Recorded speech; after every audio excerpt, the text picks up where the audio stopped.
നിങ്ങളുടെ ഫേവറേറ്റ് സീരിയലുകൾ ടിവിയിൽ വരുന്നതിന് മുൻപേ സൺ നെക്സ്റ്റ് ആപ്പിൽ കാണാം. ഇനി എല്ലാവർക്കും മുൻപേ കാണൂ. ഇപ്പോൾ തന്നെ സൺ നെക്സ്റ്റ് ആപ്പ് ഡൗൺലോഡ് ചെയ്ത് സബ്സ്ക്രൈബ് ചെയ്യൂ.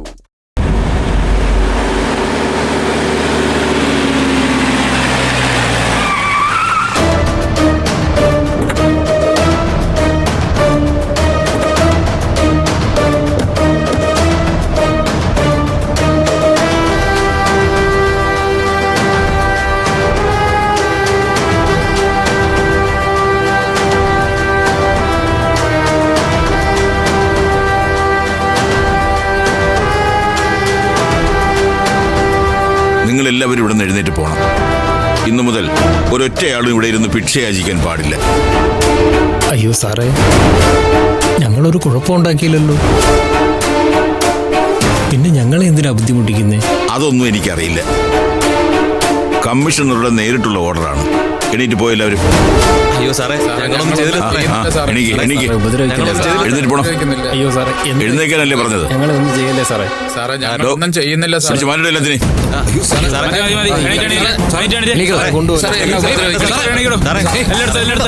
എന്തീ കാണിക്കുന്നേ?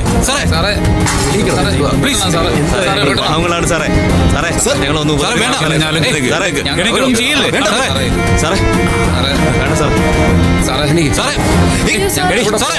ചെയ്യില്ലേ സാറേ? പോലീസുകാരുടെ ദേഹത്ത് കൈവയ്ക്കാറേ.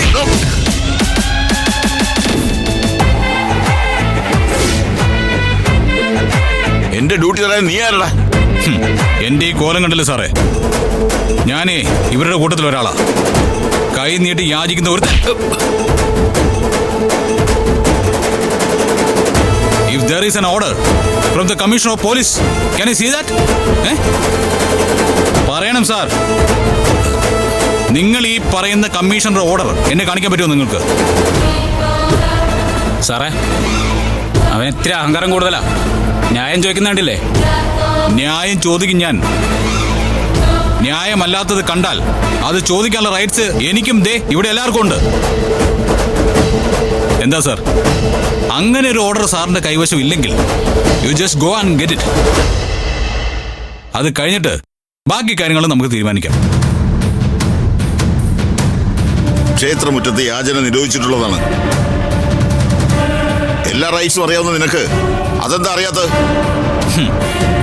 ക്ഷേത്രമുറ്റത്തൊന്നല്ല, ഇന്ത്യൻ ഭരണഘടനയിൽ പോലും യാചകരെ നിരോധിച്ചിട്ടില്ല.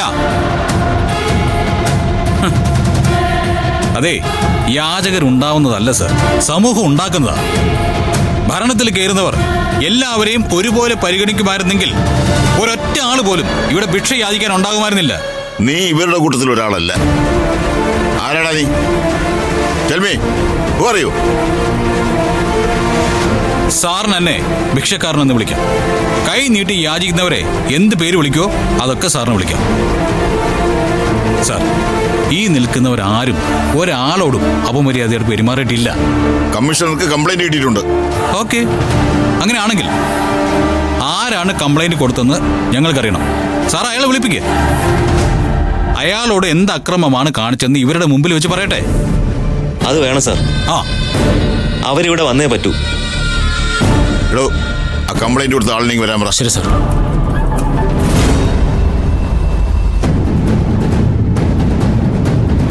മേലധികാരികൾ പറഞ്ഞാൽ ചില ഡ്യൂട്ടികൾ സാറിന് നിർബന്ധമായിട്ടും ചെയ്യണമെന്ന് എനിക്കറിയാം. പക്ഷെ അവിടെ ന്യായം നോക്കണല്ലോ സാർ, അല്ലേ? ഭിക്ഷക്കാരെ കുറിച്ച് കംപ്ലൈന്റ് പറഞ്ഞ ആരാ? ഈ മേഡമാണ്. മാഡം, SI വിളിക്കുന്നുണ്ട്.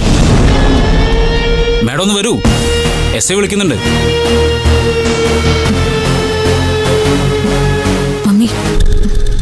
മമ്മി ഇപ്പൊ പുറത്തേക്ക് ചെന്നാ എന്താ സംഭവിക്കുന്നറിയോ? മമ്മിയുടെ മകനാണ് അവനെന്ന് എല്ലാവരും തിരിച്ചറിയും. ആന്റി, ഇങ്ങനെ ഒരു ട്രാപ്പ് ഞാൻ പ്രതീക്ഷിച്ചതാ. സൂര്യ ഇന്ന് അപ്പൊ തന്നെ റിയാക്ഷൻ ഉണ്ടാവും. ഇത് കരുതി കുട്ടി ആന്റിയെ തകർക്കാനാ. ആന്റി ഇപ്പൊ പുറത്തേക്ക് ഇറങ്ങിയ പിന്നെ കാര്യങ്ങൾ സൂര്യയുടെ നിയന്ത്രണത്തിലാവും. നമുക്ക് എങ്ങനെങ്കിലും പോവാം മമ്മി, നാണം കിട നിക്കണ്ട.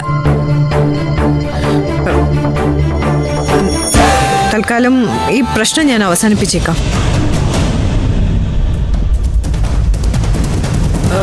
ഞാൻ കമ്മീഷണർ സാറിനെ വിളിച്ച് കംപ്ലൈന്റ് പിൻവലിച്ചോളാം. എനിക്കിപ്പോ മറ്റാരോടും സംസാരിക്കാൻ താല്പര്യമില്ല. ഇത് ഞാൻ നേരത്തെ പറഞ്ഞതല്ലേ മാഡം. ഞാനിപ്പോ SI സാറിനോട് എന്താ പറയണ്ടേ?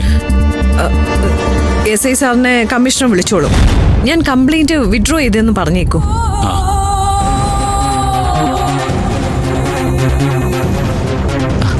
എന്താ ഇവർ ഈ കാണിച്ചു കൂട്ടുന്നത്?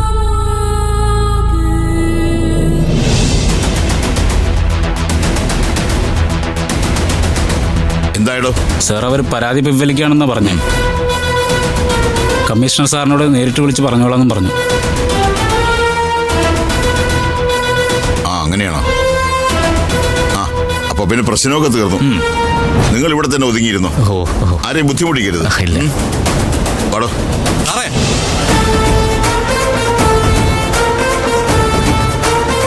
നിക്ക്, അങ്ങനെ അങ്ങ് പോയാലോ? സാറിന് ഇഷ്ടമുള്ളപ്പോ വരാം, വേണ്ട സാധനങ്ങൾ എടുത്ത് വലിച്ചെറിയാം, എന്നിട്ട് കംപ്ലൈന്റ് കൊടുത്ത ആള് പിന്തിരിയുമ്പോ നിസ്സാരമായിട്ട് അങ്ങ് പോകും സാറ്, അല്ലേ?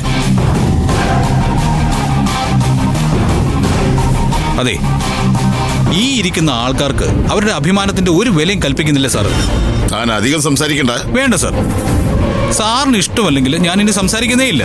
പക്ഷേ സാർ ഈ കാണിച്ച സംഗതികളുണ്ടല്ലോ, അധികം വൈകാതെ ചാനൽസിൽ വരും. സകല മീഡിയാസിനെ ഞാൻ വിളിച്ചു വരുത്തും. എന്നിട്ട് നമുക്ക് തീരുമാനിക്കാം ഈ ഇരിക്കുന്നവർക്ക് യാചിക്കാനുള്ള അവകാശമുണ്ടോ ഇല്ലയോ എന്ന്. പ്ലീസ്, നിങ്ങൾ ഇവരുടെ കൂട്ടത്തിൽ ഒരാളല്ല എന്ന് എനിക്കറിയാം. ദയവ് ചെയ്തൊരു ഇഷ്യൂ ഉണ്ടാക്കരുത്. എങ്കിലേ സാറ് കംപ്ലൈന്റ് കൊടുത്ത ആളുണ്ടല്ലോ, അവരെ വിളിക്ക്. എന്താണ് അവരുടെ കംപ്ലൈന്റ് എന്ന് കൃത്യമായിട്ട് ചോദിക്കേ. അങ്ങനെ ഒരു പരാതിക്ക് അടിസ്ഥാനമില്ലെങ്കിൽ സാറ് ചെയ്ത പ്രവൃത്തികൾക്ക് ഞങ്ങൾ ക്ഷമിക്കാം. അല്ലെങ്കിൽ ഇത് പ്രശ്നവും എന്തല്ലേ വിവേകേ?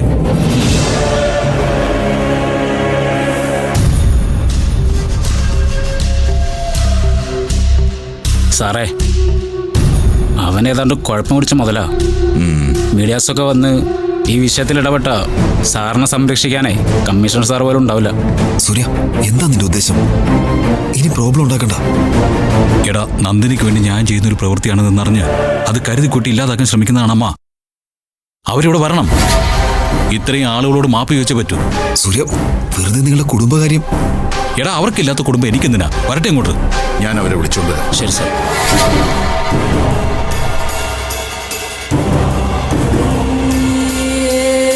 മോനെ, അവരോടൊന്നും മുട്ടാൻ നിൽക്കണ്ട. സാറ് മുട്ടിക്കോട്ടെന്നേ. സാറിന്റെ പറച്ചിൽ കേട്ടാ അറിയാം, സാറ് നിസ്സാര കക്ഷിയൊന്നുമല്ല. അയ്യോ, ഞാൻ നിസ്സാര കക്ഷി തന്നെയാ. പക്ഷെ വരാനുള്ളവര് ഇങ്ങോട്ട് വന്നേ പറ്റൂ.